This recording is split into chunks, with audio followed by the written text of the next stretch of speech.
Kuasa oleh Tuhan Bapa untuk mempunyai dan memiliki hidup sendiri. Anda puas dengan pengakuan saya? Puas? Nah, begitu seharusnya begitu. Sekarang Yesus memiliki kuasa atas dirinya oleh pemberian atau bukan? Oleh pemberian. Pemberian, udah selesai. Dia bisa begitu. Oke.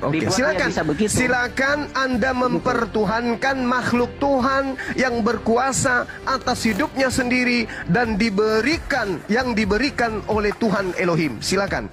La ikraha fiddin. Tugas saya sudah selesai untuk memberikan edukasi kepada abangku Freddy. Tidak ada paksaan. Kita sudah sampai di titik akhir. Oke bang? Abang mempertuhankan Nabi kami, Isa atau Yesus alaihissalam, dengan predikat seorang manusia yang diberi kuasa. Haleluya, salam jumpa kembali dengan saya di hari yang diberkati ini. Sobat-sobat yang terkasih, kita patut mengucap syukur kepada Dia bernama Yesus Kristus Tuhan. Baru saja kita menyaksikan sebuah rekaman video bagaimana penghinaan terus diberikan kepada Yesus, bahwa orang-orang Kristen itu mentuhankan manusia. Sobat-sobat yang terkasih, firman Allah berkata di Matius 28, perintah untuk memberitakan Injil. Ayat 16, dan ke-11 murid itu berangkat ke Galilea, ke bukit yang telah ditunjukkan Yesus kepada mereka. Ketika melihat Dia, mereka menyembahnya. Tetapi berapa orang ragu-ragu. Yesus mati dan bangkit dengan tubuh kemuliaan. Dia naik ke sorga. Saudaraku yang kekasih, sebelum Dia naik ke sorga, Dia perintahkan murid-muridnya untuk memberitakan Injil, beritakan kabar baik. Jadi kita melihat di sini Yesus sebelum Dia naik ke sorga, orang-orang sudah menyembahnya. Dan saudara yang kekasih, di ayat 18, Yesus mendekati mereka dan berkata, kepadaku telah diberikan segala kuasa di sorga dan di bumi. Allah tidak bisa menunjukkan wajahnya kepada manusia selain melihat Allah di dalam Yesus. Sobat-sobatku yang terkasih, yang berkuasa di sorga itu namanya Yesus. Bukan Nabi Musa, bukan Henok yang terangkat ke sorga, bukan Elia yang terangkat ke sorga, bukan nabi-nabi hebat yang disanjung-sanjung manusia itu yang berkuasa di sorga. Tapi yang berkuasa di sorga dan di bumi namanya Yesus. Kalau Dia berkuasa di sorga, saudara yang anti Yesus, saudara yang menghina Yesus, saudara yang membenci Yesus, mau masuk lewat mana? Karena bukan nabi saudara yang berkuasa di sorga, bukan nabi-nabi hebat yang pernah ada di dalam dunia ini yang berkuasa di sorga. Kuasa itu ada pada Yesus.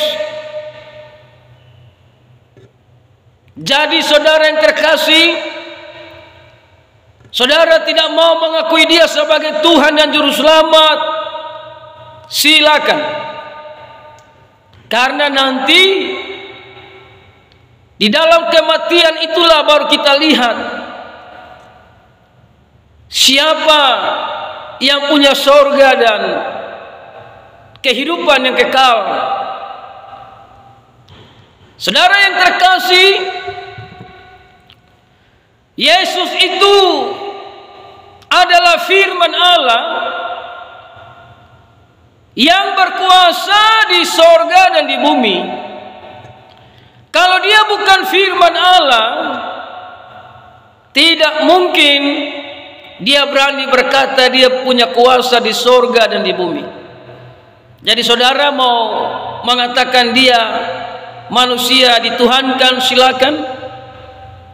Tapi ingat, yang punya sorga namanya Yesus. Yang punya kehidupan yang kekal namanya Yesus. Jadi kalau saudara-saudara yang anti Yesus, saudara pikir saudara mati bisa tembus ke sorga, perbuatan baik tanpa Yesus sorga tidak akan terima. Sekali lagi, perbuatan baik tanpa Yesus sorga tidak akan terima. Karena yang berkuasa di sorga itu namanya Yesus. Jadi kalau saudara tidak mau menyembah Yesus, silakan. Tapi saudara, orang-orang Kristen terus menyembah Yesus. Karena dia pemilik sorga, punya kuasa di sorga. Dia menyiapkan tempat bagi orang-orang yang percaya kepadanya. Karena dia adalah terang dunia. Dialah firman yang datang dari Bapa. Disebut Yesus Tuhan penyelamat. Saudara tidak bisa melihat Allah. Dan memang tidak ada satu manusia pun yang bisa melihat Allah selain anak Allah. Anak Allah adalah firman yang datang dari Bapa. Dan dia diberi kuasa untuk menguasai sorga, bumi. Makanya selagi dia dalam dunia, dia berkata, akulah jalan dan kebenaran dan hidup. Tidak ada seorang pun yang sampai kepada Bapa kalau tidak melalui Yesus. Jalannya cuma satu, namanya Yesus. Sekali lagi, perbuatan baik tanpa Yesus sia-sia. Engkau tidak akan bisa sampai ke sorga. Jadi silakan saudara mau memberikan edukasi ke siapapun. Namun yang punya kuasa di sorga namanya Yesus. Saudara tidak bisa masuk ke sorga dengan jalan apapun tanpa mengakui Yesus sebagai Tuhan dan Juru Selamat. Sebab itu pintu anugerah masih terbuka. Terimalah Yesus sebagai Tuhan dan Juru Selamat. Haleluya. Salam kemenangan iman.